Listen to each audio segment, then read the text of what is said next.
दोस्तों, कप्तान की हुकूमत का तख्ता उल्टाने वालों के मुंह से सच निकलना शुरू। कप्तान की बढ़ती हुई मकबूलियत को देखकर इलेक्शन से डरकर राना सरनावला ने इतराफ़ कर लिया। महंगाई का बोझ अवाम पर क्यों डाला, इसका भी खुलासा हो गया। कप्तान पर तेल पर सब्सिडी देकर बारूदी सुरंग बिछाने का इल्ज़ाम लगाने वालों ने गरीब आवाम पर तेल, बिजली, बम क्यों गिराया, तमाम हक़ाइक़ सामने आ गए। मगर दोस्तों, खुशखबरी की बात यह है कि बड़े बड़ों ने हथियार डालना शुरू कर दिए हैं और जो बंद दरवाजे थे वो खुल गए हैं।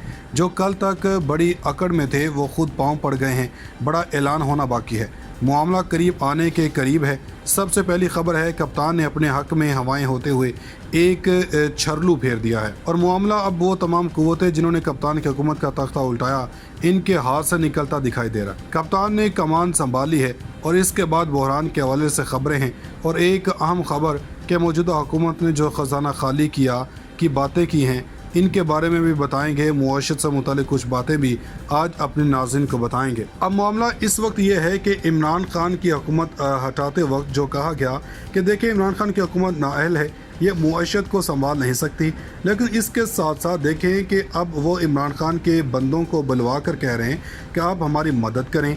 इसकी वजह है पाकिस्तान के अंदरूनी मुल्क जो है सीमेंट की खपत थी, रियल स्टेट बहुत तरक्की कर रहा था, मुल्क के अंदर सीमेंट की खपत कम हो गई। इसके अलावा रेत, बजरी, सरिये की कीमतें बुलंद तरीन सतह पर पहुँच गई। और दूसरी जानब आप अंदाज़ा कर लें कि जो कह रहे थे कि बिलावल हाउस के अंदर मुलाकात हुई तो इन्होंने कहा कि हालात बड़े मखदूश हैं, लेकिन ये कंपनी चलेगी जब तक मैं चाहूँगा, लेकिन ये कंपनी चलते हुए दिखाई नहीं दे रही। पंजाब में फ्लोर मिल्स ने हड़ताल बंद कर दी है, लेकिन मीडिया के जरिए बताया जा रहा है कि शहबाज स्पीड KPK में सस्ता आटा फराहम कर रहे हैं। कम अज़ कम पंजाब में महंगा आटा ही दे दें, इसके सप्लाई बंद मत करवाएं। इसके साथ एक और ख़बर सुन लीजिए कि जनाब सूरत हाल इस वक्त ये है कि ख़जाना खाली है और आवाम के ऊपर पेट्रोलियम मसनूआत की कीमतें बढ़ाई जा रही हैं। आज इन लोगों ने 4 नए वज़रा यानी मुआवनीन ख़ुसूसी लगा दिए, यानी हाफिज़ अब्दुल करीम, रोमीना, खुर्शीद आलम और एक और मेंबर को मुआवने ख़ुसूसी बनाया गया। अब इनसे पूछा जाए कि वज़रा की तादाद बढ़ाई गई है, मगर दूसरी तरफ कहा जा रहा है कि हम खर्चे कम कर रहे हैं। ये अमली तौर पर ऐसे कामों से दूर हैं जिनकी वजह से आवाम को रिलीफ दे रहे हैं। नून लीग के बड़े लोग डिफेंड करते रहे हैं। तारिक फजल चौधरी, मोहसिन शाह नवाज रांझा, मोहम्मद ज़ुबैर मुश्किल वक्त में नून लीग के सामने खड़े होते थे और इसके बाद तलाल चौधरी, इन्होंने बड़ी जिम्मेदारी का काम किया। मगर अब इनके मुतालिक खबर यह आई है कि इन्होंने इन 4 मुआवने ख़ुसूसियों पर एतराज़ लगाया, इसलिए वो शदीद गुस्से में हैं। लेकिन इनको ये नहीं मालूम कि इनको किस वजह से लगाया गया। ख़ास तौर पर मरीम नवाज़ एंड कंपनी को साइड पर लगाया जा रहा है और बहुत से ऐसे हैं वजारत दी जा रही है। दूसरी जानब कप्तान डट गए हैं कि वो कैसे खड़े हुए हैं। असल बात यह है कि ज़िमनी इलेक्शंस हैं, यहाँ पर लोगों ने अपने लोगों में नवाजने की कोशिश की है, लेकिन कप्तान डट गए और इन्होंने कहा कि किसी के बेटे और दामाद या किसी के रिश्तेदार को टिकट नहीं मिलेगा। एक बड़े मोतबर शख्स ने अपने बेटे के लिए टिकट मांगी थी, मगर इन्हें खान ने बनी गाला के दरवाज़ा दिखा दिया। दूसरी जानब पाकिस्तान तहरीक-ए-इंसाफ की ख़वातीन नाराज़ हैं कि मलाइका बुखारी और जरताज गुल की तारीफ़ ही क्यों की गई है। लॉन्ग मार्च के बाद की रिपोर्ट पेश की गई। खान साहब ने इन्हें ख़वातीन की कोशिश को सराहा, मगर कुछ ख़वातीन का कहना था कि हमें सराहा नहीं गया। हालांकि इनका कहना था कि हमने डी चौक में शेलिंग का सामना किया।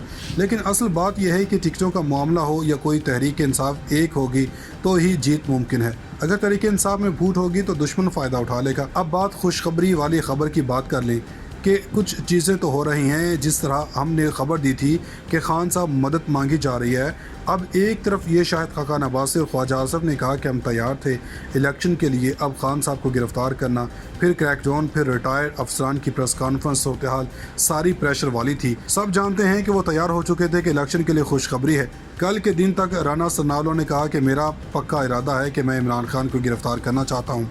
फिर कहा कि KP इससे करूँगा। अब मामला यह है कि इन पर दबाव बढ़ गया है और सूरत हाल बदल गई है। वही राना सरनावला मूँछों को ताव देकर कहता था, अब इनका सारा बल निकल गया और इन्होंने इमरान खान को मुज़ाकरात की पेशकश कर दी।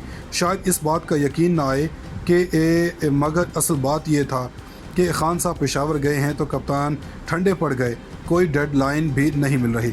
दोस्तों, आपको जाते जाते बता दें कि इमरान खान से ना डरने वालों ने कप्तान से डरने का पहली दफ़ा इतराफ़ कर लिया। खबर यह है कि नई हुकूमत के नामो नहाद शेर राना सरनावला ने इतराफ़ करते हुए बताया कि इनकी हुकूमत ने फ़ैसला कर लिया था कि वो 25 मई से पहले असम्बली तहलील कर देंगे और नए इलेक्शंस की जानब चले जाएंगे। मगर कप्तान के लॉन्ग मार्च का ऐलान करने के बाद हमने इस फैसले को तब्दील किया और हमारी इत्तेहादी जमातों ने फ़ैसला किया कि हमें टाइम हाई करना चाहिए और हमने मुश्किल फैसले किए। दोस्तों, राना सनाउल्लाह के इस एतराफ़ से ये साबित होता है कि इमरान खान की बढ़ती हुई मकबूलियत से डर कर ही इन्होंने हुकूमत करने का सोचा है और इन्हें इल्म हो गया था कि जिस तरह का माहौल है, अगर हमने कप्तान से डर कर इलेक्शंस का ऐलान किया तो फिर अगले इलेक्शंस में इनकी ज़मानतें भी ज़ब्त हो सकती हैं। इसलिए हमें चाहिए, महंगाई करनी पड़े चाहे कुछ भी, हमें बस टाइम बाई करना है और इसी टाइम को बाय करते करते इन्होंने गरीब आवाम को मज़ीद महंगाई की चक्की में पीसना शुरू कर दिया। दोस्तों, हमने कहा था कि ये चीज़ें जो हो रही हैं वो नहीं हैं, बल्कि जो बैक डोर है वो हो रही हैं। असल मामला बजट के बाद खेल शुरू होने वाला है। तहरीक इंसाफ क्या कह रही है, आप इलेक्शन का ऐलान करें, हम बात कर लेते हैं। आज राना सनाउल्लाह ने कहा कि ठीक है, इलेक्शन के ऊपर भी बात कर लेते हैं कि अक्टूबर के अंदर करवाने हैं या बाद में करवाने हैं, इस पर बात हो सकती है। लेकिन कप्तान बात करे, इनका कहना था कि आप अपोजिशन लीडर हैं और कायदेवान हाथ ना मिलाए तो सिस्टम कैसे चल सकता है। ये सारी गेम है। खान साहब का दबाव काम कर रहा है, इनसे काम नहीं हो रहा, इसी वजह से ये परेशान है। सब जानते हैं कि वो तैयार हो चुके थे कि इलेक्शन के लिए खुशखबरी है। कल के दिन तक राना सनाउल्लाह ने कहा कि मेरा पक्का इरादा है कि मैं इमरान खान को गिरफ्तार करना चाहता हूँ। फिर कहा कि केपी इससे करूँगा। अब मामला यह है कि इन पर दबाव बढ़ गया है और सूरत हाल बदल गई है। वही राना सनाउल्लाह मूँछों को ताव देकर कहता था, अब इनका सारा बल निकल गया और इन्होंने इमरान खान को मुज़ाकरात की पेशकश कर दी। शायद इस बात का यकीन ना आए कि मगर असल बात यह था कि खान साहब पेशावर गए हैं तो कप्तान ठंडे पड़ गए, कोई डेडलाइन भी नहीं मिल रही। दोस्तों, आपको जाते जाते बता दें कि इमरान खान से ना डरने वालों ने कप्तान से डरने का पहली दफ़ा इतराफ़ कर लिया। खबर यह है कि नई हुकूमत के नामो नहाद शेर राना सनाउल्लाह ने इतराफ़ करते हुए बताया कि इनकी हुकूमत ने फ़ैसला कर लिया था कि वो 25 मई से पहले असम्बली तहलील कर देंगे और नए इलेक्शंस की जानब चले जाएंगे। मगर कप्तान के लॉन्ग मार्च का ऐलान करने के बाद हमने इस फैसले को तब्दील किया और हमारी इत्तेहादी जमातों ने फ़ैसला किया कि हमें टाइम हाई करना चाहिए और हमने मुश्किल फ़ैसले किए। दोस्तों, राना सनाउल्लाह के इस एतराफ़ से ये साबित होता है कि इमरान खान की बढ़ती हुई मकबूलियत से डर कर ही इन्होंने हुकूमत करने का सोचा है और इन्हें इल्म हो गया था कि जिस तरह का माहौल है, अगर हमने कप्तान से डर कर इलेक्शंस का ऐलान किया तो फिर अगले इलेक्शंस में इनकी ज़मानतें भी ज़ब्त हो सकती हैं। इसलिए हमें चाहिए, महंगाई करनी पड़े चाहे कुछ भी, हमें बस टाइम बाई करना है और इसी टाइम को बाय करते करते इन्होंने गरीब आवाम को मज़ीद महंगाई की चक्की में पीसना शुरू कर दिया। दोस्तों, हमने कहा था कि ये चीज़ें जो हो रही हैं वो नहीं हैं, बल्कि जो बैक डोर है वो हो रही हैं। असल मामला बजट के बाद खेल शुरू होने वाला है। तहरीक इंसाफ क्या कह रही है, आप इलेक्शन का ऐलान करें, हम बात कर लेते हैं। आज राना सनाउल्लाह ने कहा कि ठीक है, इलेक्शन के ऊपर भी बात कर लेते हैं कि अक्टूबर के अंदर करवाने हैं या बाद में करवाने हैं, इस पर बात हो सकती है। लेकिन कप्तान बात करे, इनका कहना था कि आप अपोजिशन लीडर हैं और कायदेवान हाथ ना मिलाए तो सिस्टम कैसे चल सकता है। ये सारी गेम है। खान साहब का दबाव काम कर रहा है, इनसे काम नहीं हो रहा, इसी वजह से ये परेशान है। नाज़रीन, मज़ीद ऐसी वीडियोस देखने के लिए हमारा YouTube चैनल सब्सक्राइब कर लें।